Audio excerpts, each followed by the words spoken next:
Hello guys, in this video I'm going to show you how to set to avoid toll roads on the Euroeag Navi application.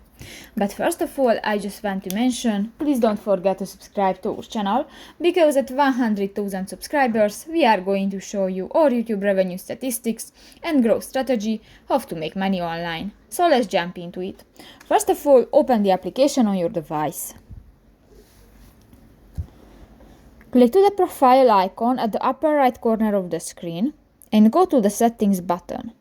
Here you can find the first option, the route and navigation, and go to the second section, the route options. You can find the second option, the avoid toll roads, and if you want to enable this function, just click to the next gray circle, and if it will be turned blue, this function will be enabled.